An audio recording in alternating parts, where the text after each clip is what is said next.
Good morning everybody, KT here with Wise Images Photography, and welcome to my channel Wise Images. If this is your first time here or if you've been here in the past, I want to say welcome. Thank you so much for tuning in today. I greatly appreciate it. So what are we going to do today? We are going to go ahead and do a photo critique of two different pictures. Now these are going to be pictures of molted ducks. They're very similar to an American black duck. The only way that I could figure out the difference between the two of them is I looked at their body and I looked at their feather pattern, because up on the top with their head, they looked identical, and I was like going, oh, I gotta be able to tell everybody what kind of bird this is today. And so needless to say, that was how I figured it out, because their heads looked identical, but it was their body that was the differentiating factor that I noticed.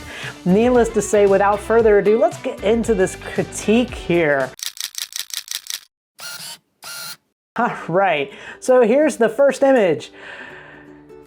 It's got a lot of headspace on it. And it also has like these kind of wild, like it almost looks like maybe dust spots, or maybe there's some kind of, you know, maybe the pollen's in the air. So something like floating across the top of the water. I'm kind of finding it very, very distracting. And then also too, I feel like I'm above the birds. I feel like I'm kind of shooting down on them. Now, they also, they're kind of in the middle of the picture, and you have about the same amount of spacing on the left and the right. And I feel like you kind of just don't know which way. I mean, you know that the birds are going to the right, but I just feel like compositionally this photograph is off. Whereas when you look at the second one, this one is put together a lot more. First off, I do not see tons of those weird little spots all over the photographic image, except for in one spot, which is over here to the right. But it's one little spot. It's not near as distracting as it was in the first image where you had multiple of them. When you look at this second image, you do have the one duck on the rule of third on the far left-hand side. And then the ducks are actually kind of placed in the middle. But the cool thing about them being placed in the middle is you can slightly see their reflections.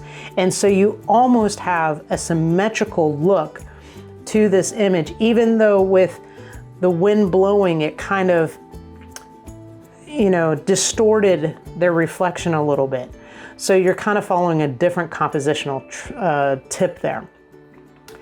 And because I do have them a little bit more on the left, you can tell that they are traveling towards the right, and you have a little bit more negative space on this right-hand side versus the amount of distance that you had in the other particular image. Also, whenever you have a photographic image, your eye is always brought to the brightest part of the screen. And if you notice up towards the top, it's very dark, it's very shaded there. And you have a little bit of darkness along the bottom of the screen as well. So your eye really is drawn into these two ducks. So it's kind of like you know exactly where you are drawn into this image because you're drawn into the ducks. And then your eyes kind of scroll to the right because we read left to right. So that's the way we tend to look at an image. And you kind of scroll right on out. You know that they're gonna go off and away and go swimming someplace. So needless to say, these are the two images that I had for you all to go ahead and check out. I'm hoping that you enjoyed the critique for today. If you liked it, give me a thumbs up. I hope that these couple of tips will help you improve your photography skills. Please go ahead and tell me, what is your favorite duck? Drop that in this comment section below, because I do want to hear from you. And I want to say, if you like learning about nature photography and going on fun-filled adventures, please consider subscribing to the channel and hitting that notification bell so that you don't miss any future episodes. Remember that you are awesome. Have a fantastic rest of your week. And I'll see you later, alligator. Good morning, everybody. KT here.